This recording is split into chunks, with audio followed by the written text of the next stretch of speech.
पड़ोसन बहुत खूबसूरत है। अरे बहू तो अभी तक तैयार नहीं हुई, 2-2 घंटे लगाती है तो तैयार होने में। मम्मी बस 5 मिनट और, ये लिपस्टिक रहेगी बस, ये कंप्लीट करके आई। उफ, ये आजकल की बहू है बिना। अरे आरुष बोलना अपनी पत्नी को, पार्टी शुरू हो गई उनकी। अरे हम तो खास पड़ोसी हैं उनके, हमें समय से पहुंचना चाहिए। मम्मी चिल करो, आ जाएगी। अरे नीली यार जल्दी आओ ना, फंक्शन बैंक्वेट हॉल में है, हमें पहुंचने में भी टाइम लग जाएगा। आज माला देवी के सामने वाले पड़ोसी पार्वती की बहू और बेटी की शादी की पहली सालगिरह थी। दोनों बहुत ही खास पड़ोसी थे। दोनों के घर के अंदर से भी एक दूसरे का घर और बालकनी दिखती थी, जिस वजह से हर समय आना जाना लगा रहता था। उस फंक्शन में सास माला देवी जाने के लिए बड़ी उतावली थी। थोड़ी देर में नीली तैयार होकर आती है। ये देखो मम्मी, कैसी लग रही हूँ मैं इस काली साड़ी में? लग रही हूँ ना बहुत सुंदर। ये क्या बनकर आई है तू बहू? अरे इतनी बड़ी पार्टी है पार्वती की, तू ये पहन कर जाएगी? तुझे ना कोई सलीका ही नहीं है पहनने ओढ़ने का।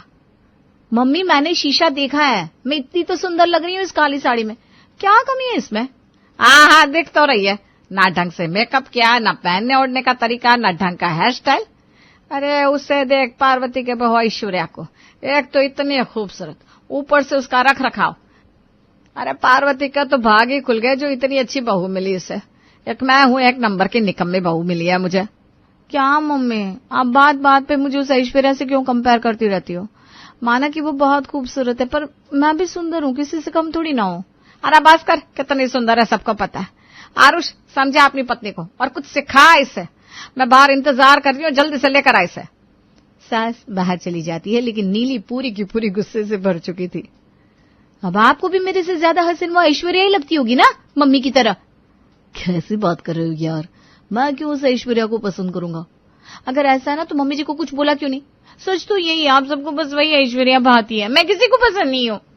नीली पांव पटकते हुए बाहर चली जाती है और आरुष अपना सर पकड़ लेता है। हे भगवान, अपनी बीवी और मम्मी के बीच मैं तो फंस कर रह गया हूँ। मम्मी नीली को सुनाती रहती और ये मुझे। तीनों पार्टी में पहुंचते हैं। पार्टी तो बहुत अच्छी है, कितने बड़े बड़े लोग आए हैं। हाँ मम्मी आप सही कह रही हैं, पर हम क्या कोई छोटे लोग हैं? अरे हमारा भी तो बड़ा नाम है। तभी सास की नजर पार्वती की बहू ऐश्वर्या पर पड़ती है, जिसे वो देखती रह जाती है, क्योंकि एक तो ऐश्वर्या का दूध जैसा सफेद रंग, उसपे मैरून सुंदर साड़ी, हैवी पार्लर से किया हुआ मेकअप, जिसमें वो पूरी पार्टी में सबसे अलग और सुंदर लग रही थी। तभी पार्वती उन दोनों के पास आकर खड़ी हो जाती है। अरे माला देवी तू कब आई? तूने खाना वाना खाया कि नहीं? पार्टी कैसी लगी? मेरी बहू ऐश्वर्या को देखा? आज तो सब लोग उसे देखे ही जा रहे हैं। अरे तू सही बोल रही है पार्वती, तेरी बहू सच में बड़ी सुंदर है। तेरे तो भाग खुल गए, सब लोग बस उसी को देखे जा रहे हैं। ये बात तो है, वैसे तेरी बहू भी ठीक ही लग रही है काली साड़ी में। थोड़ा मेकअप और कर लेती ना तो ज्यादा जचती। खैर तुम लोग पार्टी एंजॉय करो, मैं जरा बाकी मेहमानों से मिल लेती हूँ। इतना बोलकर पार्वती माला देवी की चुरकी लगाकर चलती बनती है। कुछ सीख ऐश्वर्या से, उसे पता है इतने बड़े फंक्शन कैसे अटेंड करते हैं। एक तू तैयार होने में 4-4 घंटे लगाए, ऊपर से फिर भी ऐसा हुलिया, नाक कटा दी मेरी। क्या यार मम्मी फिर से? अरे ऐश्वर्या अपनी जगह है, मैं अपनी जगह, उससे क्यों जोड़ते हो आप मुझे? तभी आरुष भी वहां आ जाता है। तुम लोग यहाँ पर भी शुरू हो गए? अरे बाहर हो आप लोग, ये तो देखो। बोलते बोलते अचानक आरुष को धसका लग जाता है, पर ऐश्वर्या तुरंत पानी का ग्लास लिए आरुष के पास आ जाती है। ये लीजिए पानी पीजिए, धसका तुरंत ही चला जाएगा। आरुष पानी पी लेता है। थैंक यू ऐश्वर्या, तुम समय पर पानी ले आई, वरना ये धसका मेरी जान ही ले लेता। मम्मी सही कहती है, तारीफ के लायक तो तुम हो ही ऐश्वर्या। Thank you. अरे ऐसे कैसे आपका ख्याल नहीं रखती? पड़ोसी हैं आप हमारे, और पड़ोसी तो सबसे खास होते हैं, सब सुख दुख के साथी। ये सब देखकर नीली के शक की घंटी टन टनाटन बज जाती है। ये सब क्या है? ये दोनों कब से बेस्ट फ्रेंड बन गए? और मुझसे तो आरुष ने इतने प्यार से कभी बात नहीं करी, और इस ऐश्वर्या की सीधी तारीफ कर रहा है। हे भगवान, ये ऐश्वर्या कहीं मेरा घर संसार ना उजाड़ दे। वैसे भी मम्मी को तो ये ऐश्वर्या इतनी पसंद है, मेरी जगह इसे बहू बना लिया तो नहीं, मुझे कुछ करना पड़ेगा।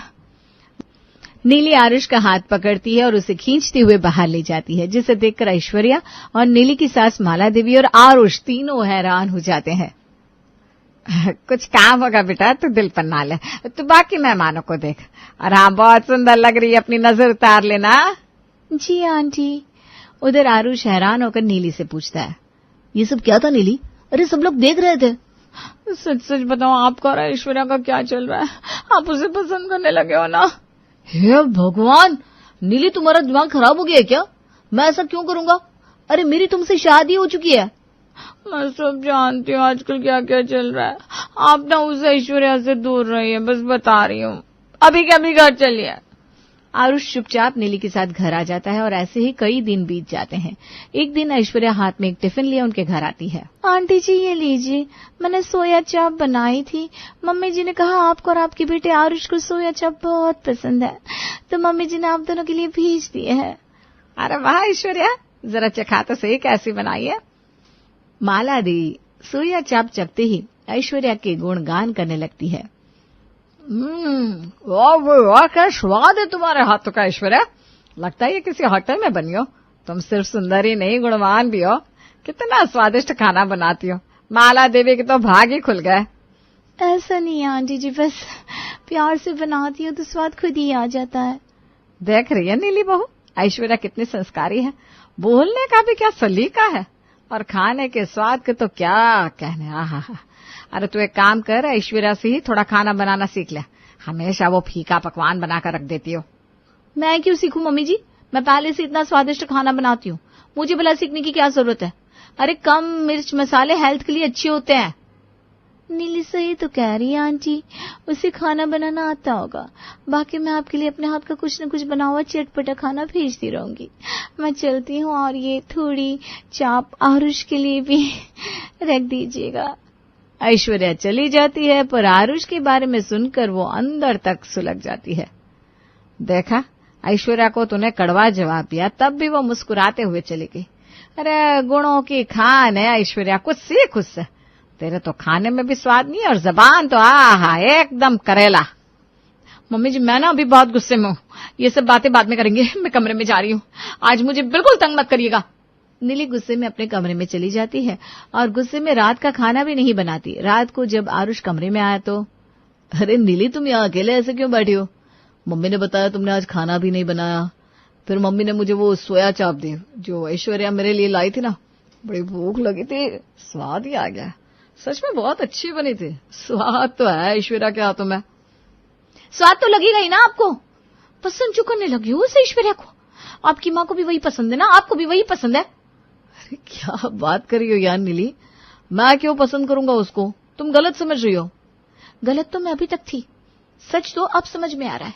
इतनी पसंद है ना तो उसे अपने घर की बहू बना लो, उसी से शादी कर लो। मम्मी जी भी खुश, आप भी खुश। अरे तुम कैसी बात कर रही हो? खाने की तो तारीफ की है। अच्छा तुम्हारा मूड अभी अच्छा नहीं है, तुम सो जाओ, सुबह तक मूड ठीक हो जाएगा तुम्हारा। अभी मैं बाहर जाता हूँ।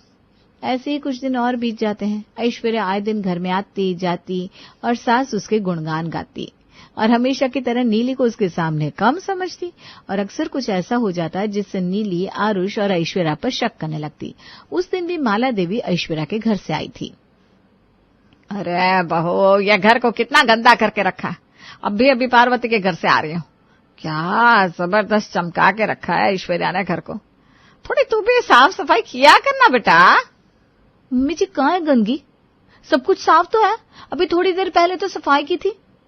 की तो थी, पर जैसे ऐश्वर्या घर को चमकाती है वैसे चमका तो नहीं पाती। अरे उसके तो हर काम की बात ही अलग है, हीरा है वो हीरा। आज माला देवी की बात सुनकर नीली को गुस्सा नहीं आया था, बल्कि उसे एक तरकीब सूझती है। इस ऐश्वर्या ने मेरी नींद, चैन, सुकून सब छीन लिया है, मुझे कुछ तो सोचना पड़ेगा। रात हो जाती है, सब लोग खाने का इंतजार करने लगते हैं। अरे नीली बहू खाना लगा दो, आरुष को और मुझे बहुत भूख लगी है। अरे कर क्या रही है तू, इतना समय कहाँ लग रहा है? जी मम्मी जी खाना बस अभी लाई। नीली जैसे ही रसोई से आई, आरुष और माला देवी दोनों के होश उड़ जाते हैं, क्योंकि नीली ने गुलाबी रंग की हैवी साड़ी पहनी हुई थी, डार्क फुल मेकअप किया हुआ था, और जिसमें वो बहुत ही ज्यादा सुंदर भी लग रही थी। क्या हुआ बहू, ये इतना मेकअप क्यों लगाया है? अरे खाना मांगा था, मेकअप की दुकान नहीं। अरे इतना सजने सवरने की क्या जरूरत है नीली, कहीं जा रही हो क्या? मम्मी जी खाना भी जरूर मिलेगा, मैंने आपकी पसंद का खाना बनाया है। और आरुष, मैं कहीं जाने के लिए तैयार नहीं हुई, आप दोनों को वो ऐश्वर्या बहुत हसीन लगती है ना, क्योंकि वो बहुत मेकअप करती है। तो मैं अपने चेहरे पर इतना मेकअप थोप कर आ रही हूँ, अब शायद मैं भी आपको अच्छी लगूं। बताओ ना मम्मी जी, लग रही हूं ना आपकी उस ऐश्वर्या से भी सुंदर? अब तो मैंने 2-2 किलो मेकअप भी लगा लिया है। ये सुनकर आरुष अपना सर पकड़ लेता है और सास का चेहरा फीका पड़ जाता है। अरे यार नीली, तुम पहले ही सुंदर हो, तुम्हें इतना मेकअप लगाने की कोई जरूरत नहीं है, तुम सिंपल ही अच्छी लगती हो। और बहू, तूने ना ठीक से मेकअप भी नहीं किया। अरे उस ऐश्वर्या को मेकअप करने का भी तरीका आता है, ऐसे ही नहीं उठाकर लगा लेती वो, सीखने की जरूरत होती है हर चीज।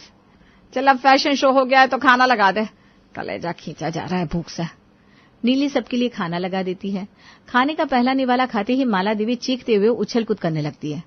अरे ये क्या बना दिया बहू, हमें मारना चाहती है क्या? इससे अच्छा शहर ही दे देती। अरे पानी का है, जल्दी दो यार नीली, इसमें तो इतने मिर्च मसाले, मेरे तो कानों से धुआं निकल रहा है, इतने मसाले क्यों डाले? वो क्या है ना, मम्मी जी को ऐश्वर्या का बनाया हुआ तेज मिर्च मसाले का खाना बहुत पसंद है ना। मम्मी जी बड़े चटकारे ले लेकर खाती है। हमेशा मम्मी जी बोलती हैं कुछ सीख ऐश्वर्या से, कुछ सीख। तो बस मैंने उसी की तरह तेज मिर्च मसाले का खाना बना दिया। अरे तो इतना मसाला कौन डालता है? हे भगवान, एकदम गाय बहू मिली है मुझे, मेरे और मेरे बेटे के तो भाग ही फूट गए। मम्मी मैं ये नहीं खा सकता, मैं अपने कमरे में जा रहा हूँ। पूरी रात आरुष और माला देवी भूखे रहते हैं। सुबह में जैसे ही माला देवी उठकर आई तो धड़ाम से फर्श पर जा गिरती है। आय रे, मर गई, मेरी तो कमर टूट गई। ये फर्श गिला किसने किया? जब मुझे मारना चाहते हो क्या? नीली तुरंत आकर माला देवी को उठाती है और सोफे पर बिठा देती है। फर्श तो मैंने गिला किया था मम्मी जी, आपने कहा था ना ऐश्वर्या घर को एकदम चमका के रखती है, तो बस उसी की तरह घर को साफ सुथरा रखने की कोशिश कर रही हूँ। जब से उठी हूँ ना तीसरी बार पोछा लगा रही हूँ, इसलिए फर्श गीला है, जिस वजह से आप गिर गए। ये देखकर आरुष का गुस्सा 7वां आसमान छू जाता है। ये क्या पागलपन है नीली? अरे रात तुम्हारी वजह से मम्मी को भूखे सोना पड़ा और अभी तुम्हारी वजह से गिर गए, अगर चोट लग जाती तो? मैंने कौन सा जानबूझकर किया है जो आप मुझे ऐसे बोल रहे हैं? मम्मी जी को ऐश्वर्या पसंद है, मैं तो बस उसके जैसा बनने की कोशिश कर रही हूँ। अरे मम्मी की तो आदत है, 2 बातें बोलती है, बर्दाश्त कर लिया करो, मत करो किसी की कॉपी। और एक बात मम्मी सही कहती है, तुमसे अच्छी तो वो ऐश्वर्या है ही, किसी से जलन तो नहीं रखती जैसे तुम उससे जल रही हो। इतना बोलकर आरुष गुस्से में वहां से चला जाता है। आरुष के मुंह से एक बार फिर ऐश्वर्या की तारीफ सुनकर नीली तो जल भुनकर कोयला हो जाती है। कितनी कोशिश की मैंने ऐश्वर्या जैसे बनने की, इन लोगों को खुश करने की, पर इन लोगों को ऐश्वर्या के सिवा कुछ दिखता ही नहीं है। अब तो मुझे आरुष का झुकाव भी ऐश्वर्या की तरफ दिखने लगा है। मुझे कुछ करना होगा, वरना इस ऐश्वर्या की वजह से कहीं मेरा घर संसार न बिगड़ जाए। ऐसे ही कई दिन बीत जाते हैं। नीली को कुछ समझ में नहीं आ रहा था वो क्या करे। और एक रात जब आरुष आता है तो, आरुष अब हम इस घर में नहीं रहेंगे, आप कहीं और ट्रांसफर ले लीजिए। क्या बोल रही हो? हम कहीं और क्यों जाएंगे? इतने दिन से रहते हैं हम यहाँ, सब कुछ अच्छा तो है यहाँ के लोग अच्छे हैं, हमारे पड़ोसी भी इतने अच्छे हैं, हमारा इतना ध्यान रखता है। पड़ोसी अच्छे हैं, बस यही सबसे बड़ी प्रॉब्लम है, इसलिए मैं यहाँ नहीं रहना चाहती और आपको मेरी बात माननी होगी। अब उस ऐश्वर्या का नाम एक और दिन नहीं झेल सकती मैं ऐसा कुछ नहीं करने वाला। और नई जगह क्या पता कैसे लोग मिले, इतना आसान नहीं होता। समझ गई, आप भी उस ऐश्वर्या को पसंद करने लगे हैं ना, इसीलिए ये जगह छोड़कर नहीं जाना चाहते। ये सुनकर आरुष अपना सर पकड़ लेता है। तुम्हारी सारी दिक्कत ऐश्वर्या से है ना, तुम्हारे दिमाग में शक का कीड़ा पल चुका है जिसे कोई मिटा नहीं सकता। हर रोज यही शिकायत लेकर बैठ जाती हो।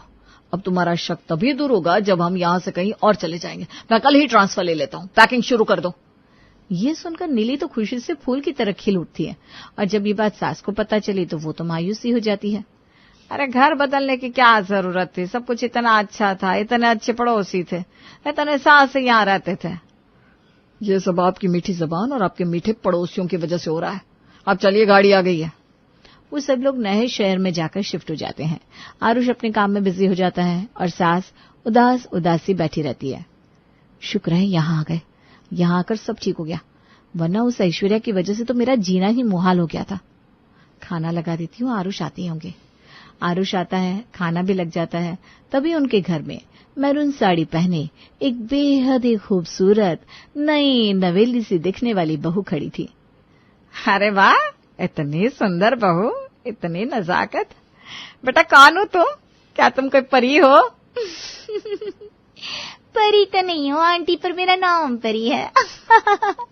सामने वाले घर की बहू। जब पता लगा नए पड़ोसी आए तो आप लोगों के लिए मिठे में गाजर का हलवा बना कर ले आई।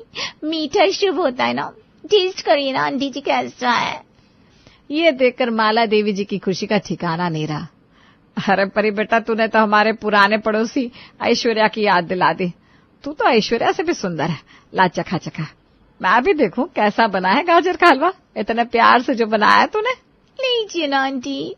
जैसे ही सास ने हलवा चखा, उसके मुंह से तारीफों की बौछार शुरू हो जाती है। वाह वाह परी बेटा, क्या स्वाद है, सच में रूह तक स्वाद से भर गई। पर देखो, हफ्ते में एक बार तो मुझे ये हलवा चाहिए। हाँ।